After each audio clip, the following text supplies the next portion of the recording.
ನಮಸ್ಕಾರ. ನನ್ನ ಹೆಸರು ಲಕ್ಷ್ಮೀಕಾಂತ್, ತಂದೆ ವಿಠ್ಠಲರಾವ್. ಮೂಲತಃ ಬೀದರ್ ಜಿಲ್ಲೆ ಬಸವ ಕಲ್ಯಾಣ ತಾಲೂಕಿನ ಯಲ್ಲದಗುಂಡಿ ಗ್ರಾಮದವನು. ನನ್ನ ಬಗ್ಗೆ ನಾನು ಹೇಳ್ಕೊತೀನಿ ಸರ್. ನಾನು ಬಿಗ್ ಬಾಸ್ ಸೆಲೆಕ್ಟ್ ಆಗ್ತೀನಿ ಅನ್ನೋ ಒಂದು ತುಂಬಾ ನಂಬಿಕೆ ಇದೆ, ಅಪಾರವಾದದ್ದು. ಅಲ್ಲೇ ಹೇಳ್ಕೊತೀನಿ. ಸೊ ನಾನು ಬಿಗ್ ಬಾಸ್ಗೆ ಏನಕ್ಕಪ್ಪ ಅಂತಂದ್ರೆ, ಮೊದಲನೇದಾಗಿ ಬಸವ ಕಲ್ಯಾಣದಿಂದ ಯಾರೂ ಬಂದಿಲ್ಲ, ಉತ್ತರ ಕರ್ನಾಟಕದಿಂದ ಬಂದಿದ್ದಾರೆ. ಬಸವಣ್ಣನವರು ವಿಶ್ವಕ್ಕೆ ಪರಿಚಯ. ದಯಮಾಡಿ ನನ್ನ ಕರ್ನಾಟಕಕ್ಕಾದ್ರೂ ಪರಿಚಯ ಆಗಂಗ್ ಮಾಡ್ಕೊಡಿ, ದಯಮಾಡಿ. ಇದು ನನ್ನ ಮನವಿ. ನಾನು ಖಂಡಿತವಾಗ್ಲೂ ನನ್ನ ಜೊತೆ ಎಲ್ಲರೂ ಹೇಳ್ತಾರೆ, ನನ್ನ ಫ್ರೆಂಡ್ಸ್ ಎಲ್ಲ, ನಿನ್ ಜೊತೆ ಇದ್ರೆ ಟೈಮ್ ಪಾಸ್ ಆಗುತ್ತೆ, ಖುಷಿ ಆಗುತ್ತೆ, ನೋವೆಲ್ಲ ಮರೆಸ್ತೀಯ ಅಂತ ಹೇಳ್ಬಿಟ್ಟು, ನಗಿಸ್ತೀನಿ ಅಂತ ಹೇಳ್ಬಿಟ್ಟು. ಸೊ ಹಾಗಾಗಿ ನಾನು ಒಳ್ಳೆ ಎಂಟರ್ಟೈನರು.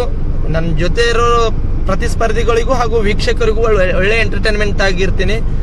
ಮತ್ತೆ ಮ್ಯಾಚ್ ಟಾಸ್ಕ್ ಅಂತ ಹೇಳಿ ಬಂದಾಗ ನಾನು 100% ಎಫೆಕ್ಟ್ ಆಗ್ತೀನಿ. ನಾನು ಬರೀ ಬೆಂಗಳೂರಲ್ಲಿ ಆಟೋ ಓಡಿಸ್ಕೊಂಡು ಇದು ಮಾಡ್ಕೊಂಡಿಲ್ಲ, ನಾನು ಹೊಲದಲ್ಲೂ ಕೆಲಸ ಮಾಡಿದ್ದೀನಿ. ಬೆಂಗಳೂರಲ್ಲಿ ಇನ್ನಿತರ ಹಾರ್ಡ್ವೇರ್ ಕೆಲಸಗಳು ಮಾಡಿದ್ದು. ಗ್ಯಾಸ್ ಹೊತ್ತಿ ಮನೆ ಗ್ಯಾಸ್ ಹಾಕಿದ್ದೀನಿ. ಸೊ ನನ್ನ ಬಗ್ಗೆ ನನ್ಗೆ ಹೆಮ್ಮೆ ಇದೆ. ನಾನು ಆಡ್ತೀನಿ ಅನ್ನೋ ಬಗ್ಗೆ ನನ್ಗೆ ಕಾನ್ಫಿಡೆಂಟ್ ಇದೆ. ಸೊ ನಾವು ಒಳ್ಳೆ ಟಫ್ ಕಾಂಪಿಟೇಟರ್ ಆಗಿರ್ತೀನಿ. ದಯಮಾಡಿ ಇದು ಒಂದು ನನ್ನ ಮನವಿ ಇದೆ, ಕಳಕಳಿ ಮನವಿ. ನಮಗೆ ಬಿಗ್ ಬಾಸ್ಗೆ ಸೆಲೆಕ್ಟ್ ಮಾಡ್ಕೊಳ್ಳಿ. ನಾನು ಅಲ್ಲಿ ಏನಂತೇಳಿ ನಾನು ತೋರಿಸ್ತೀನಿ, ನನ್ನ ಆಟ ನಾನು ಆಡ್ತೀನಿ. ನಾನು ಎಲ್ಲರಿಗೂ ಇಷ್ಟು ಸೀಸನಲ್ಲಿ ಏನಿದ್ರಲ್ಲ ಅವ್ರಿಗಿಂತ ಸ್ವಲ್ಪ ಡಿಫ್ರೆಂಟ್ ಆಗೇ ನಾನು ಇರ್ತೀನಿ.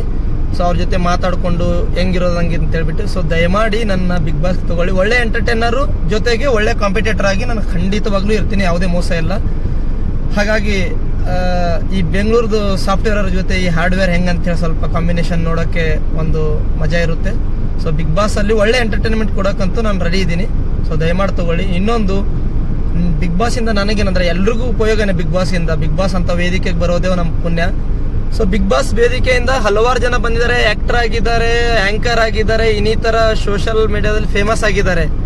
ಆದ್ರೆ ನಾನು ಪ್ರಥಮ ಬಾರಿಗೆ ಬಿಗ್ ಬಾಸ್ ಇಂದ ಬಂದು ಒಬ್ಬ ಒಳ್ಳೆ ರಾಜಕಾರಣಿ ಆಗ್ಬೇಕಂತ ಆಸೆ ಇಟ್ಕೊಂಡಿದ್ದೀನಿ. ಯಾಕಂದ್ರೆ ಪ್ರಸ್ತುತ ಈ ರಾಜಕೀಯ ವ್ಯವಸ್ಥೆ ನೋಡಿ ನಂಗೆ ಸಾಕಾಗಿದೆ. ಸೊ ಹಾಗಾಗಿ ನಮ್ಮ ಬಸವ ಕಲ್ಯಾಣ ಕ್ಷೇತ್ರದಲ್ಲಿ ನಾನು ಮುಂಬರುವ ಚುನಾವಣೆಯಲ್ಲಿ ನಾನು ಸ್ವತಂತ್ರ ಅಭ್ಯರ್ಥಿಯಾಗಿ ನಿಂತ್ಕೊಂಡು ನನ್ನ ಎಲೆಕ್ಷನ್ ಅಲ್ಲಿ ಭಾಗವಹಿಸಿ ಗೆದ್ದು ನನ್ನ ಜನಗಳಿಗೆ ಸೇವೆ ಮಾಡ್ಬೇಕನ್ನೋದೊಂದು ದೊಡ್ಡ ಆಸೆ ಇದೆ.